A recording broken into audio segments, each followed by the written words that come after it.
Welcome to the Disability and Industrial Society podcast. We've been walking around the exhibition and we're getting some thoughts from Mark Stone. Mark, if you'd like to introduce yourself. I'm Mark Stone and a volunteer for RNIB. I do finding feet. I also sit on an access group called Safe for Everybody in Swansea. Thanks for coming to watch the museum, Mark. So do you have an interest in history yourself?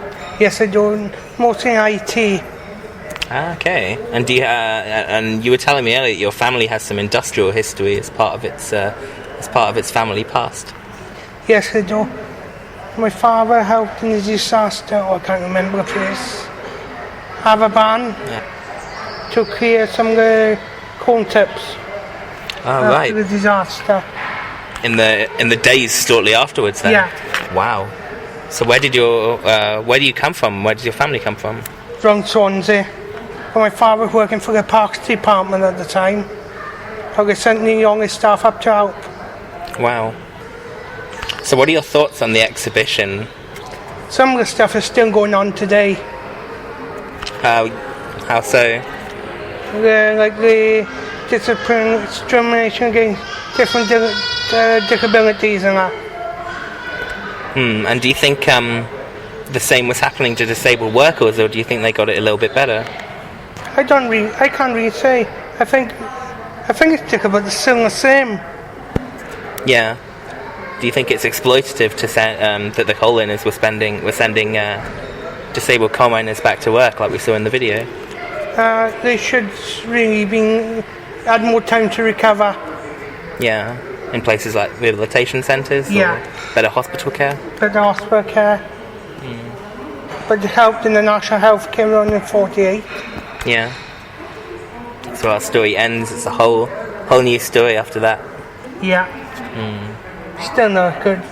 It's still not help us against certain disabilities in the hospitals. Because I think the vision impaired is still being discriminated against. Yeah. How so? We're going to part in hospital and put really anything in for the vision impaired, and then they build the hospital. What do you think life was like for a disabled coal miner? Say one who just got injury, and we'd seen the friendly societies, compensation, government assistance could help them, but what other challenges do you think they faced?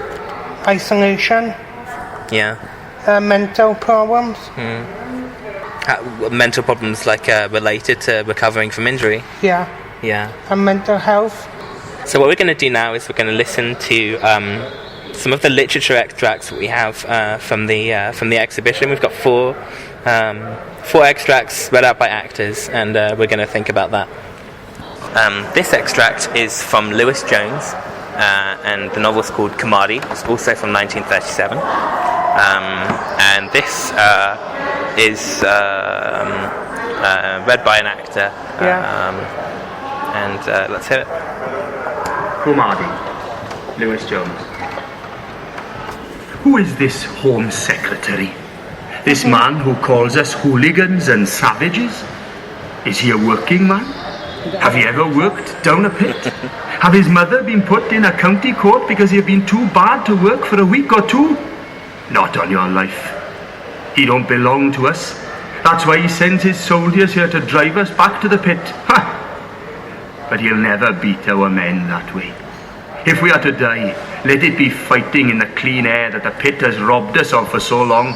Better to die like that than as Bill Bristol did, or die of starvation by an empty grate in the back kitchen.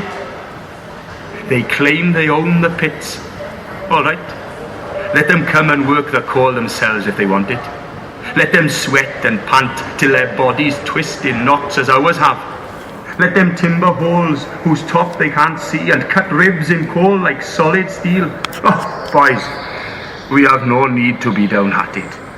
They will do none of these things. While it is true our bodies belong to the pit, so also it is true that this makes us masters of the pit. It can't live without us. When we are not there to feed it with our flesh, to work life into it with our sweat and blood, it lies quiet like a paralyzed thing that can do nothing but moan. There we go. Had you having a little snicker at that mention of the Home Secretary there? Yeah. So what do you think that's trying to convey? He almost said to me we would never go down the pit. Same David Cameron won't come to the National Health. Yeah. He reckon go to National Nursing and lazy, drinking tea and coffee on the side.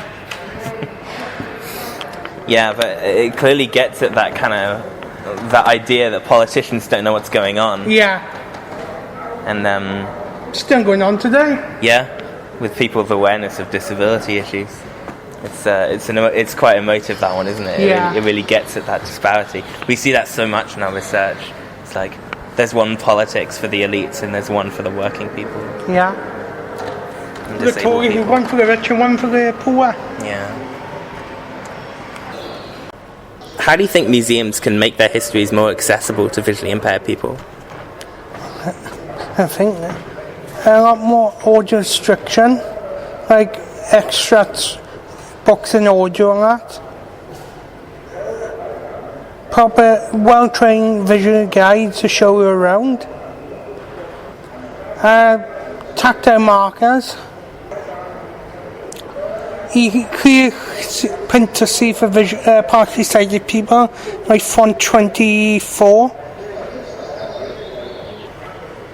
Yeah, I think a lot of museums have a long way to go. Yeah. And, we do as well.